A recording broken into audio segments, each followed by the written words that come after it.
show. I'm delighted with our next guest. So, oftentimes we hear terms around workplace, labor statistics, and we all kind of wonder exactly what does that mean. So, we're delighted today to have Kevin Henry, who is an industry stalwart, uh, an SME in this space, and he's here today on the J&K Show. Kevin, how are you today? I'm doing well, thank you. Thanks for the opportunity and the invitation. Yeah, no, absolutely. The pleasure is ours. So, for our audience who may have lived under a rock, why don't you take a couple of minutes out just to talk about you and your background and kind of bring folks up to speed and why we're so lucky to have you on here today. Well, again, you're being very kind with your remarks, but a little context for your audience. I'm in Atlanta, Georgia. Currently, it's where I live, where I work. I'm originally from New York, born in Queens, grew up in Long Island. Um, Married, I've got two sons. I think we'll probably talk a little bit about that later. Both of whom are in their early 20s and early on their career journey. Um, Professionally, I'm a human resources executive. I am currently the chief people officer for a company called Pulte Group. We're a large production home builder. We've got about a $25 billion market cap, publicly traded company, and we build all over the United States. Prior to that, I've worked for a bunch of brands that your audience might be familiar with. Pepsi Cola, Coca-Cola, Snyder's Lance, if you like pretzels and Cape Cod potato chips, Office Depot. I worked in lodging for a little bit with Extended Stay America Hotels, and started my career with Amoco Corporation, which is now BP Amoco. And so have been around a bunch of different industries and have been in the space for a number of years. Yeah, I think what one of the takeaways about your experience, about your background, is how essential that HR function is, and so it crosses industries. And so it's interesting, and I can't wait to have an opportunity to kind of unpack some of that, regardless of whether it's in this construction space as you talked about, retail, hospitality. It's all there, and so I'm wondering how those dots are connected and why so. Well, I mean, that's a great observation. And, the honesty is people are transcendent, and Mm. they're kind of industry agnostic. And one of the common threads in my experience is that I've always worked for organizations that were people dependent in the sense that people were actually their service delivery mechanism. And so if you can understand people, and if you can develop the knowledge, skills, and abilities that are required to be an effective leader, maybe even an extraordinary leader over time, you'll be successful across multiple industries and across multiple verticals. But it's people, and that's really the common denominator.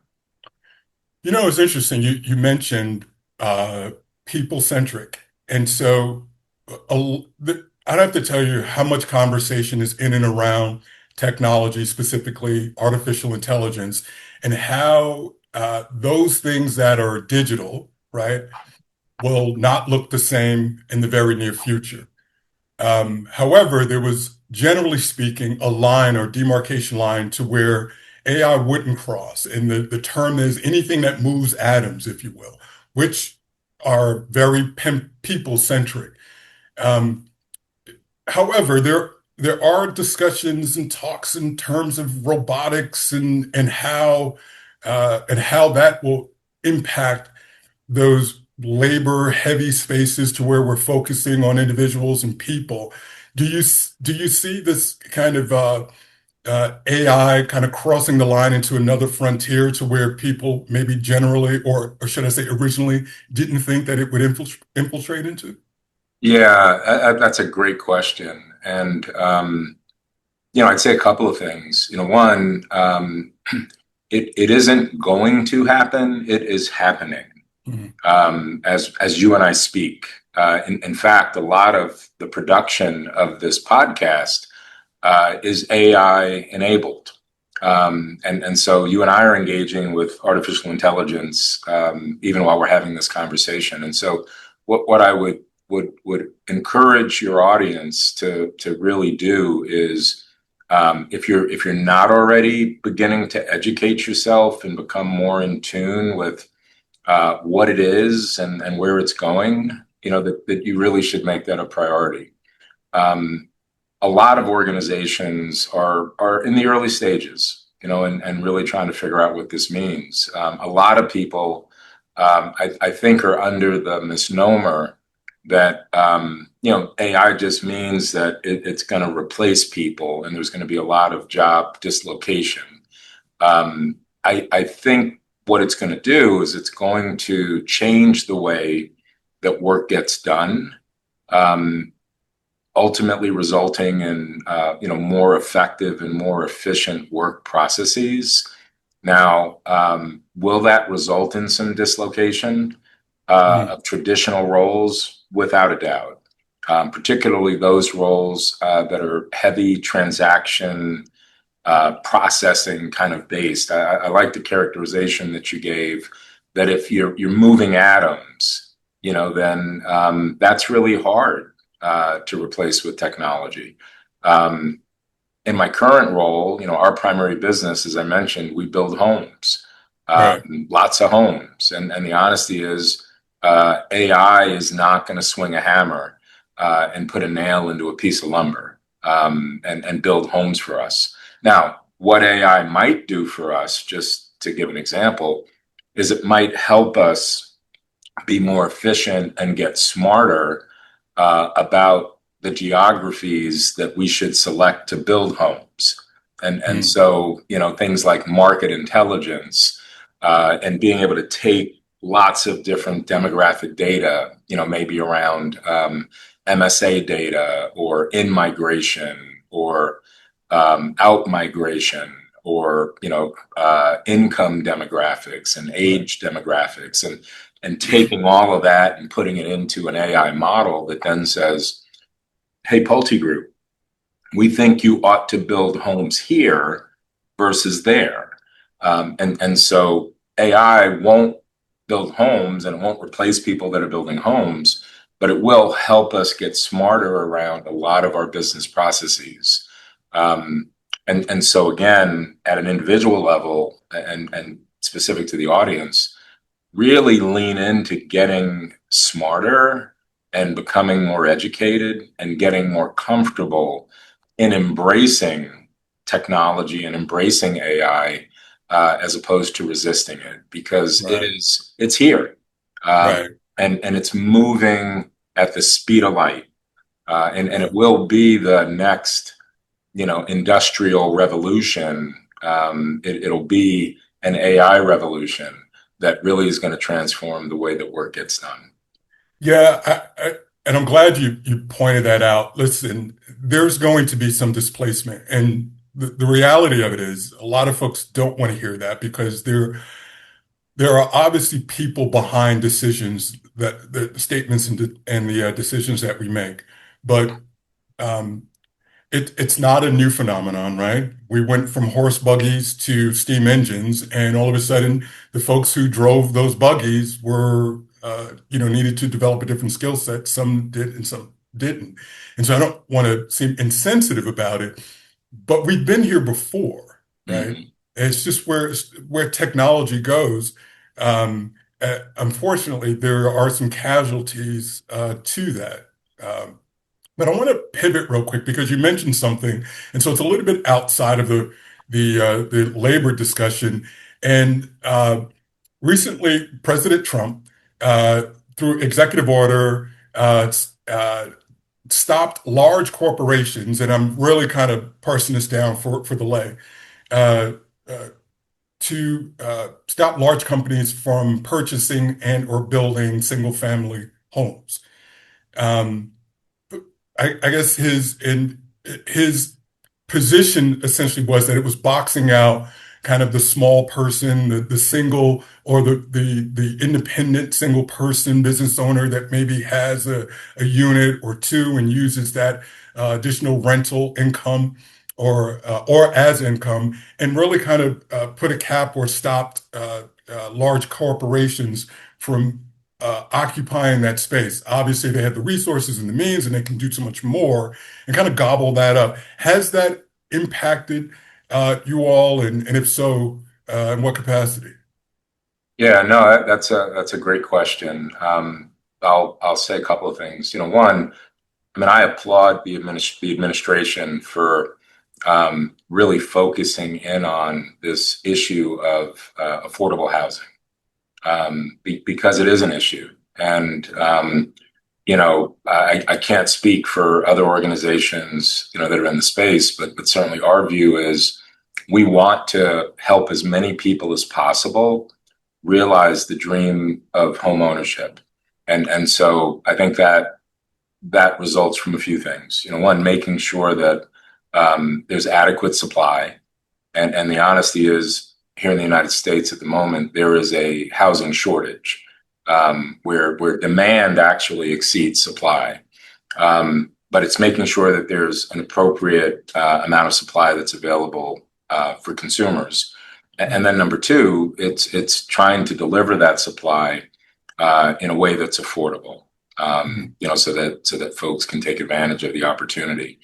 Okay. The specific kind of dynamic that you just referenced, we're a builder, and so we're a new home builder, and we build in communities, and so we build these communities, we sell homes to individuals, and then we turn those communities over typically to a homeowners association, and then Nice. we move on to the next opportunity to build another community, which is why, as I made reference a few minutes ago, why the procurement of land is so important to an organization like ours. Right. And so, any action that might seek to restrict, corporations or individuals from accumulating homes, for the purposes of then turning around and renting them. That's not what we do Got it. Okay. as an organization. There may be some impact because I'm sure, in our portfolio, on occasion, there may be organizations like that have an interest in purchasing the homes that we're selling. Sure. But we're keeping an eye on it, and like everybody else. But again, I think the objective, make sure there's adequate supply, Right. and try to deliver housing that's as affordable as possible. We're all for that, as an organization, and again, look forward to supporting the efforts of the administration to try to accomplish that. Good. So let's stay with the administration. So politically speaking, what do you think of the administration's current policy on DEI? It's been a kind of a kind of a hot topic on either side of this. Do you think it's impacted the way companies uh, recruit individuals? Or should I say, recruit talent? Yeah, I mean, you're full of really great questions this morning. Thank you. Flattery will No, get you everywhere. yeah, no, I think I'll work backwards. I think assuredly, it's changed the behavior of some organizations, Mm, without a doubt. Um, and I think, though, organizations that are committed to the belief that differences matter, and if you can figure out how to understand, value, and ultimately leverage, differences that exist within right. groups of people, maybe differences based on backgrounds, circumstances, and beliefs, and that could be gender, it could be ethnicity, it could be I'm from New York, as I mentioned. My wife's from Birmingham, Alabama. I mean, we're very different. We just have different ideology because of where we're from on certain things. And I think, again, those entities that fundamentally believe there's an unlock in really understanding and leveraging the power of people when you can understand those differences, value those differences, and then leverage those differences to build better teams, who can do better things and ultimately deliver better results. They're going to continue to do that. We're one of those organizations. We're just fundamentally and culturally, we have a strong belief around that. Now, do you shift the tactics every once in a while on the execution as it relates to the how? Absolutely. And, do you have some organizations that are shifting the tactics around the how based on what you described? I'm sure they are. What's bedrock is the what and the why. The what being valuing differences and the why being because that ultimately leads to better teams and better teams deliver better results. And so the what and the why are bedrock. The how always changes, just depending upon what the current state of play is. Right. I certainly, so when I hear you, if I'm hearing you correctly, make an argument for a business case. There's a business case for why there should be diversification amongst folks that we hire. Do you think corporations have a social slash civic responsibility to hire based on gender and race? No, I don't think there's a responsibility to necessarily do that, because I think you may have some unintended consequences, Okay. unintended cultural consequences that are unproductive, that are the antithesis of what I just said around valuing differences and kind of embracing differences. I think what corporations, in this example, have an obligation to do is to try to run the best operation or the best business that they can. And I think you do have a kind of a social, moral, fiscal responsibility to do that. If you're a public company, you've got investors. Even if you're a private company, you may have investors who expect to get a return on their investment. And so you have to, be solvent, you have to run a good business, you have to be profitable. And so I think there is a responsibility to do those things. And I go back to what I said a minute ago. I think you accomplish those things more effectively when you understand and you value differences, and you have an organization where people bring different points of view, they bring different perspectives. They challenge traditional thinking, they're collaborative. I just think, it's the old adage, two heads are better than one, two Sure. heads are better than two, etc. And if everybody's the same, no matter what that sameness is, if everybody's the same, then you end up being so homogeneous that you run the risk of suffering from groupthink, and you end up restricting your thinking, Right. which over time I think is not a good thing, and I think it kind of flies in the face of those obligations we talked about, which is to try to be the best organization or the best business, that you can be for all those folks that depend upon you to do so. Well said.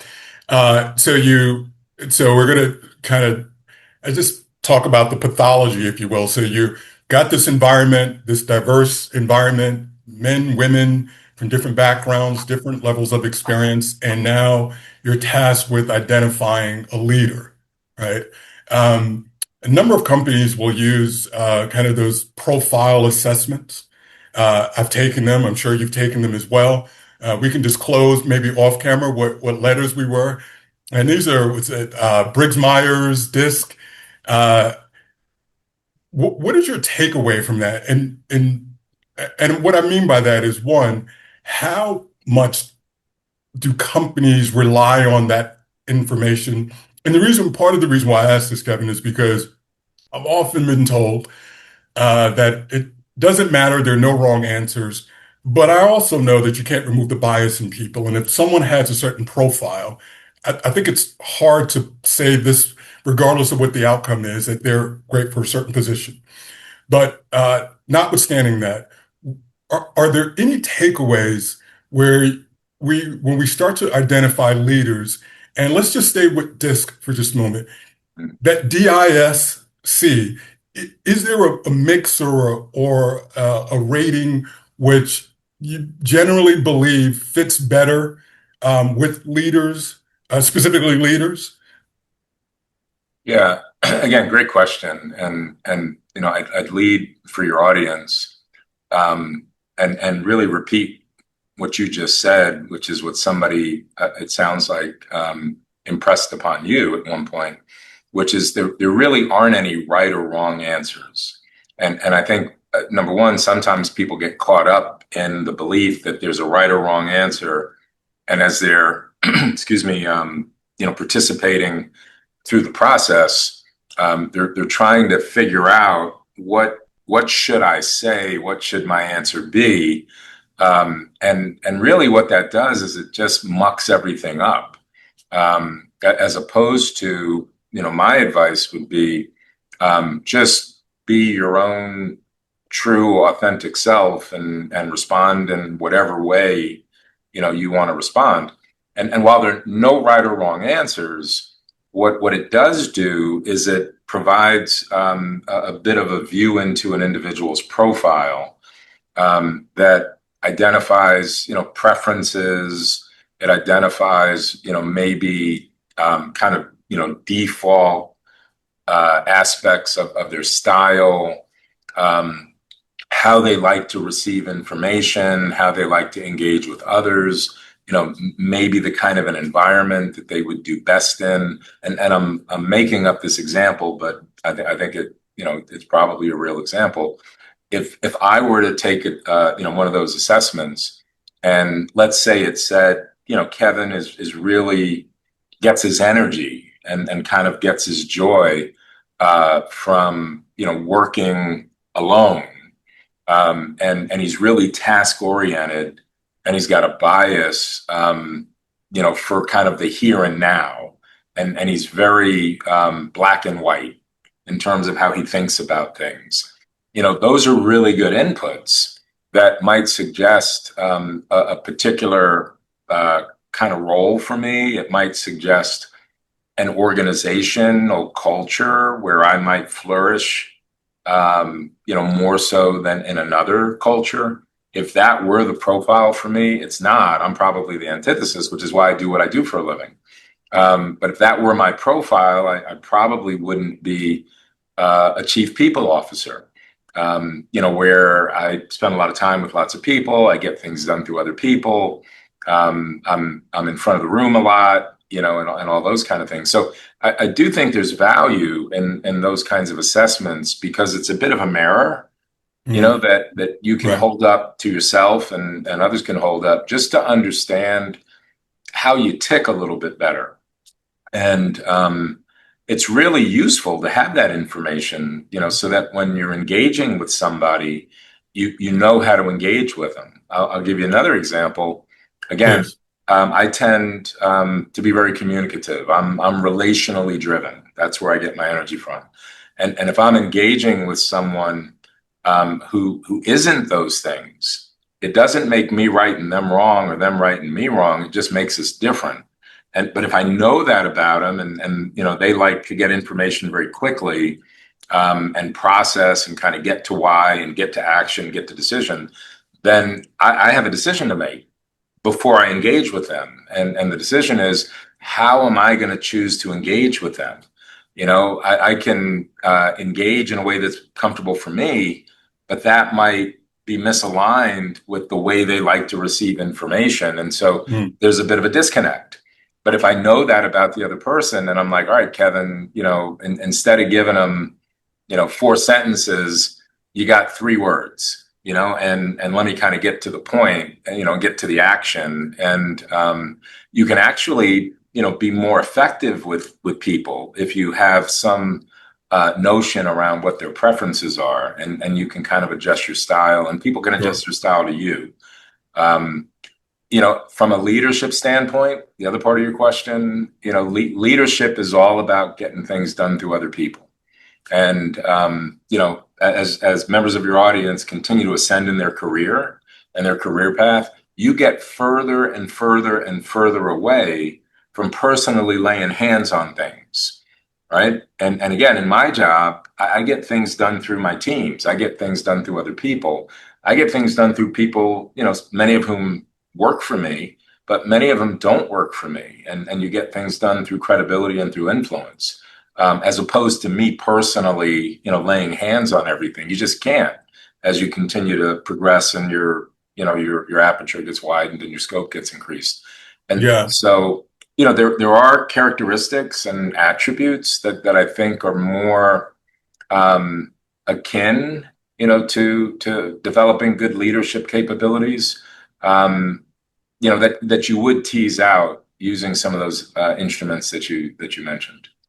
Is it so is that kind of as you ascend up the organizational chart through promotion and so on, often been told that the conversation changes. So, and what I mean by that is an entry-level, mid-level manager that sits down for their performance review, their manager goes through a list of things where they maybe need to develop skills and develop their skills in certain areas of opportunity.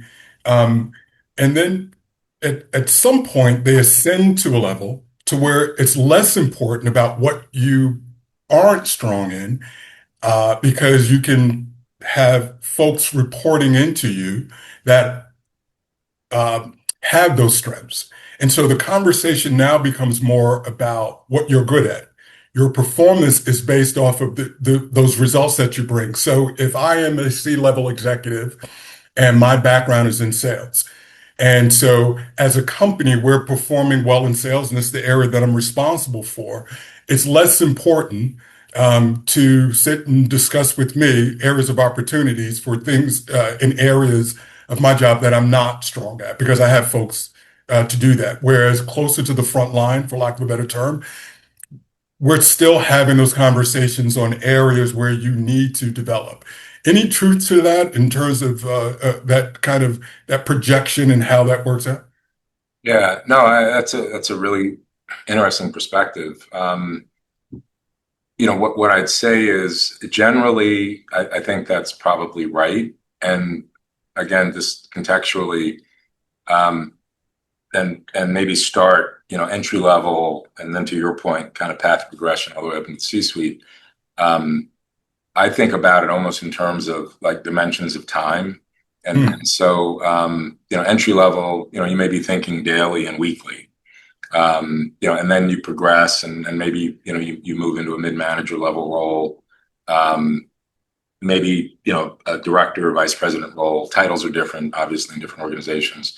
And now you might be thinking, weeks and months or months and maybe quarters. Okay. And then, as you continue to progress and ascend, and now you're in the C-suite or you're a CEO or board of director, now you're thinking years.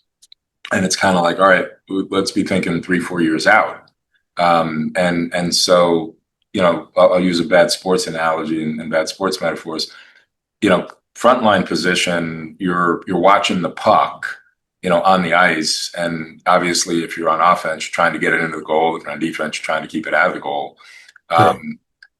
On the other extreme, you're trying to anticipate where the puck is going to go 3 or 4 plays later. So that you're already designing an offense or a defense in anticipation of all the things that are going to happen between now and then. Well, leadership's very similar. And so the feedback piece and performance piece, generally, again, I think it's focused on things like strategic agility. It's focused on things like, again, developing talent, to your point, spotting talent, retaining talent, so that you've got the right teams in place that are, doing the executional things. And a lot of it is around, more behavioral kind of characteristics, where you can build trust. with people. I tell people all the time, the only currency that I have personally, no matter where I've worked, it's my credibility and the Okay. fact that people trust me. Got Um, it. that is my currency. And, if you ever lose that, then you're done. And so the feedback is, I think probably more behaviorally based feedback, and it's a little bit more around the edges. Sure. Um, as opposed to your point, you didn't sell enough last week. What are you going to do to sell more? Right. It's really more of, all right, here's the macro environment. Questions you asked me earlier, about what the administration's doing or what's going on geopolitically or what's going on economically. And, we're done. What are interest rates going to look like? What's the impact? Sure. What's the sensitivity and kind of the elasticity curve as it relates to tariffs and, input costs and supply chain variability, and has that get factored into your forecasting? Those are the conversations that you're involved in, as you continue to progress in your career. Yeah. Yeah, there's definitely, and I love I love the example that you used. There's certainly a contrast between those roles that are much more tactical versus those that are strategical. So great there. So as we continue this kind of pathology, if you will, you've got this workforce, you've got these leaders. Would you say for employers, you're in this position now, as a leader, for employers, where's the heavier lift, I should say? Is it on recruitment or retention? That's again, you're batting 1,000. These are all really, really good questions. It's both. I think we start with retention. Oh, okay. Particularly your really talented and capable folks. There's a war for talent that's out there. Right. The pipeline is not as robust as it once was, right? Fewer people are maybe getting into certain vocations, acquiring skills. You look at some of the macro trends around things like, enrollment in college and other things. It's just different. And so retention, I think, is kind of job one. And they go hand in hand, and recruitment. You have to have enough capable people to satisfy the needs of your organization. But if and the commonality in my mind, it gets back to culture, and the viability of an enterprise. If you have a good culture and you're a great place to work, or you're an organization that is a terrific organization to be a part of, you're not going to have an issue attracting candidates. You're also probably going to do a better job of retaining people, assuming that you're meeting the table stake requirements around compensation, benefits, career path, Right. and all that kind of stuff. The real differentiator, I think, and what kind of delineates winners from losers is culture, and the strength of culture and the quality of culture. You know, it, Organizations are like people, and again, I'd share this with your audience. Here's the reality: you talk about brand, and you maybe talk about a corporate brand, but you can also talk about a personal brand. The honesty is your brand and your reputation enters a room and/or a conversation long before you do, Mm, personally. okay. And so people are talking about my company, before they're maybe we have a job opening or before they're contemplating an opening. It Sure. just comes up in conversation around, where's a good place to work versus maybe Right. where's not as good a place to work.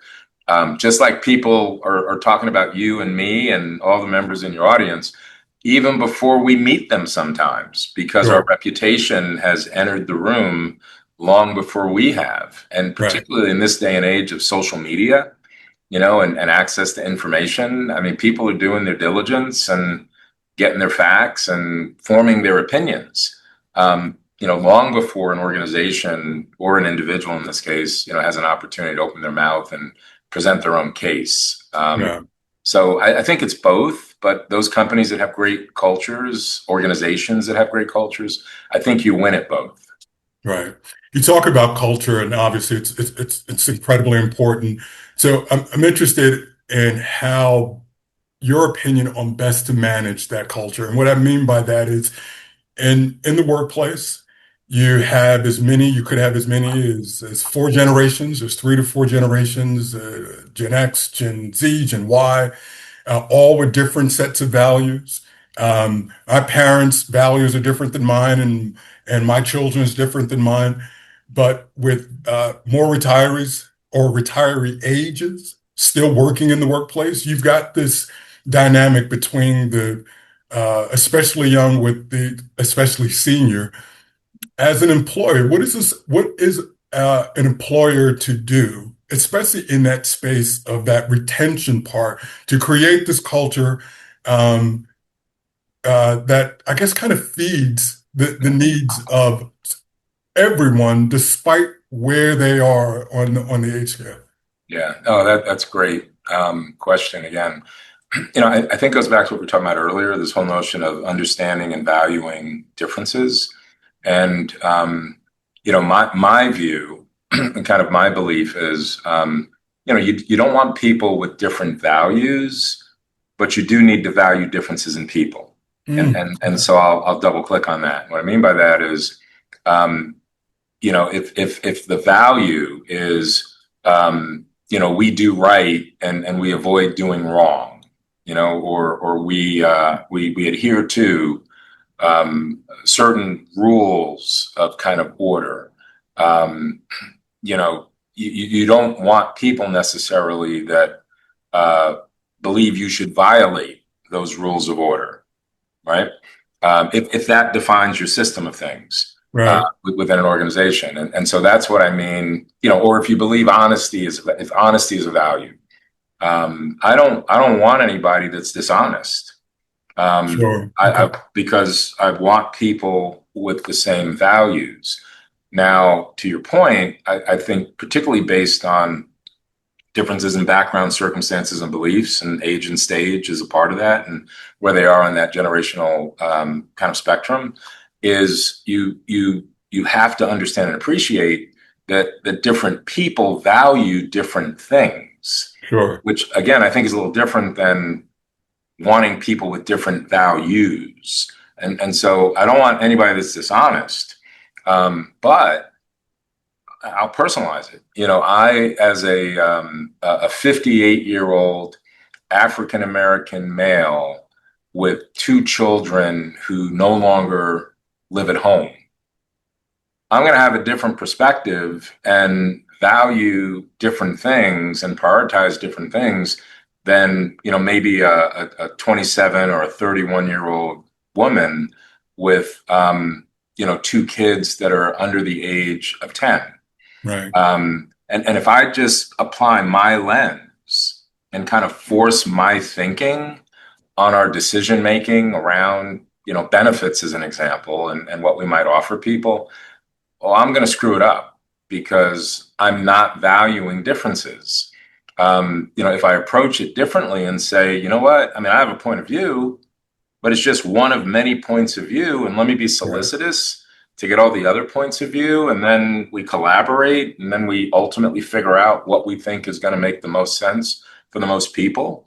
I think you get a different outcome, when you do that. And Sure. and too many times, people get stuck in their own conviction, and they're not open to understanding and even actioning on the convictions of other people. And the thing that comes to mind with that, and again for the audience, cautionary tale, it's ego that gets in the way. Mm. And I would just encourage everybody, try to want, first step of a 12-step program is, hi, I'm Kevin, I have an ego, before you can work Right. through it, Right. right? Right. Right. And but understanding that, and then figuring out how to put that ego in check, so that it doesn't get you stuck. And instead of saying, look, I'm the smartest guy in the room and I know the answer, saying I have a perspective and an opinion, but Mm. you have an opinion, and you have an opinion, and you have an opinion, and what's everybody's opinion? And, Right. and then again, we'll try to make the decision that's best for the most people. Yeah. Listen, the way you frame it, it sounds utopia like utopian like. I think that there are a number of companies that miss the mark, but I couldn't agree with you more. And I know it's supposed to be neutral in some of the stuff that you're saying, but with respect to, kind of creating and developing these company workplace cultures, Mm. I think you hit the nail right on the head. One of the questions we ask, all of our, HR professionals or business folks, just in terms of an approach. Again, no wrong or right answer. Um, is it better, or which one is better?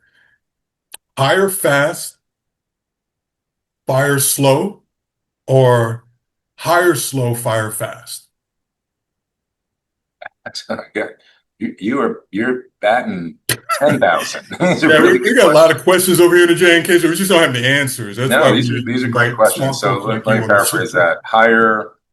Hire slow and fire fast, Yeah, or hire fast and fire slow. correct. Um, I think you should take, it's going to sound like a typical HR answer. I think you should take your time on both. Which I'm going Um, to push back on and just say, if I get the typical HR answer, pick a well, side. let me build on it, but I think you should do both well. I think you should be thoughtful in both. And it is better, in my view, to be right than to be fast, in general.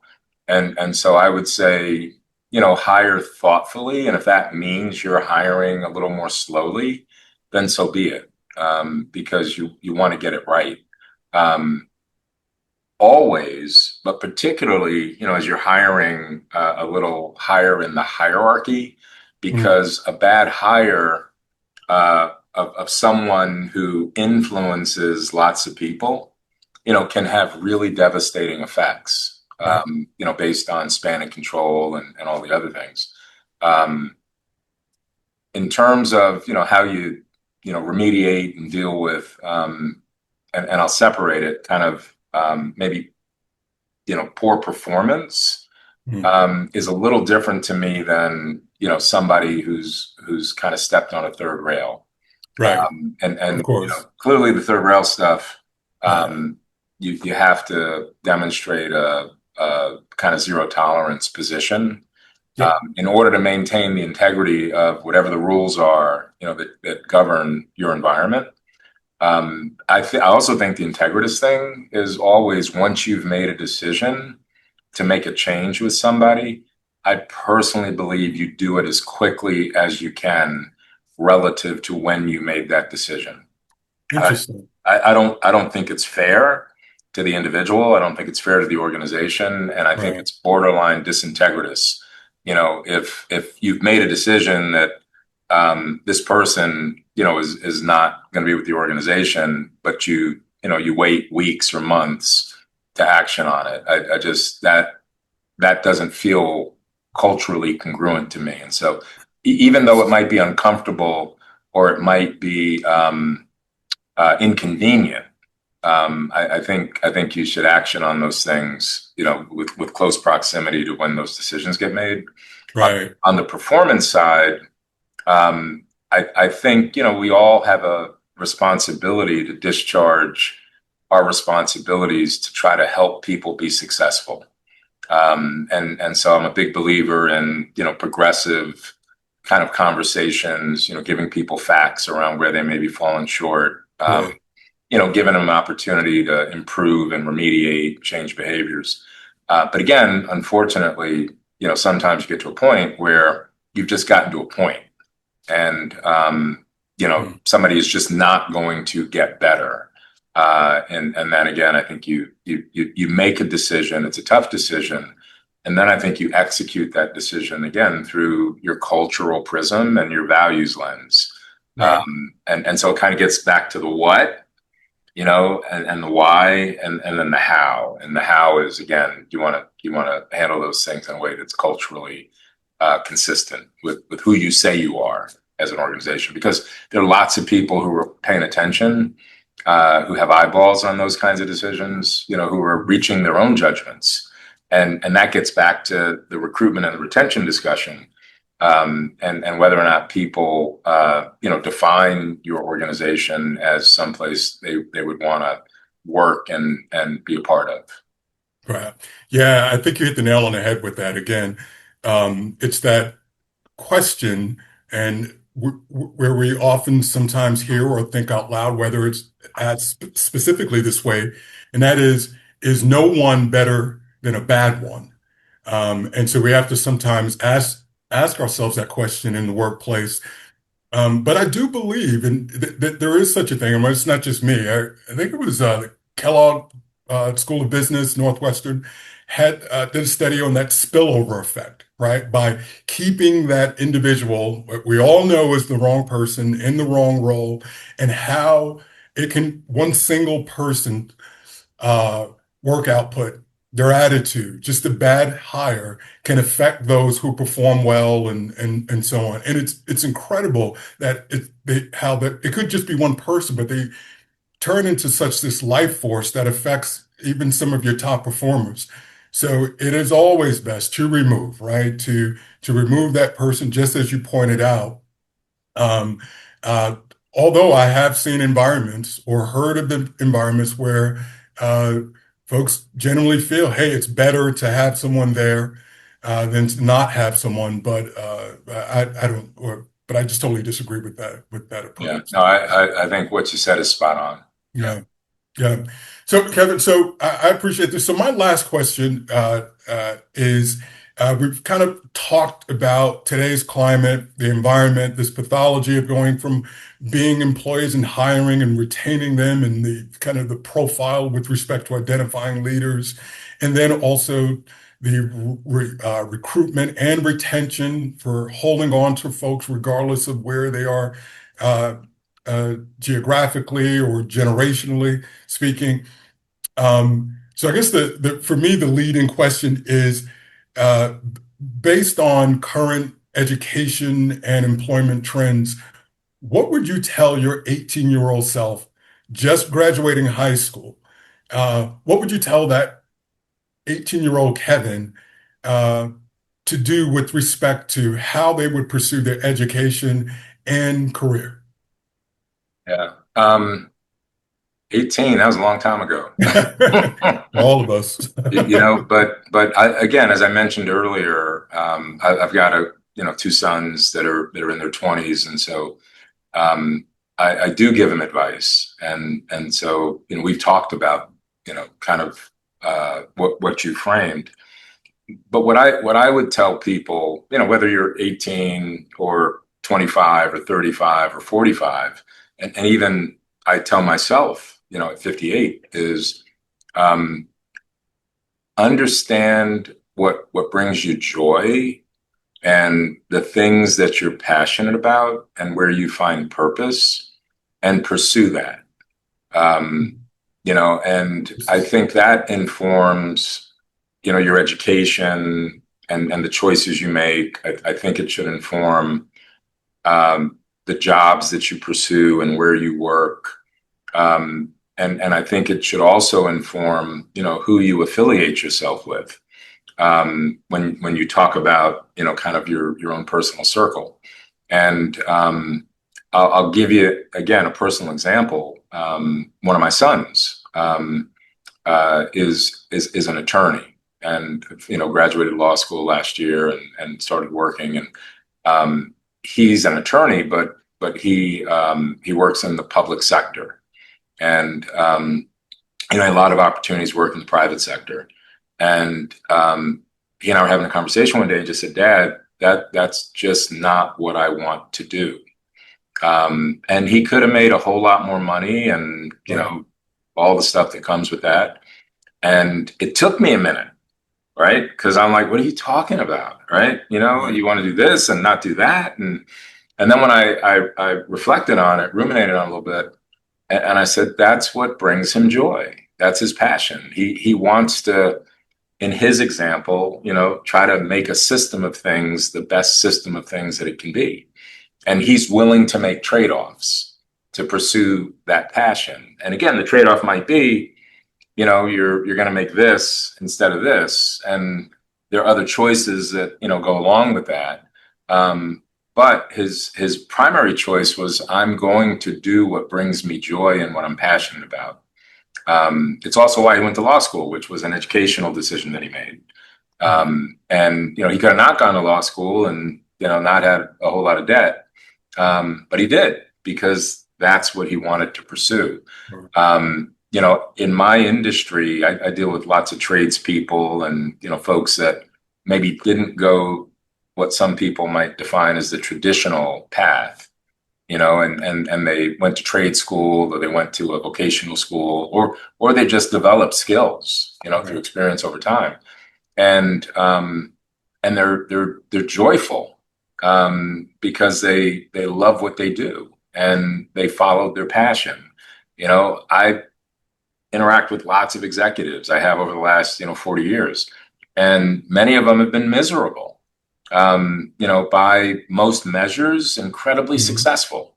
Big homes, nice cars, a lot of money, big paycheck, all that stuff. But they're miserable because they're not following their passion and they're not following their joy.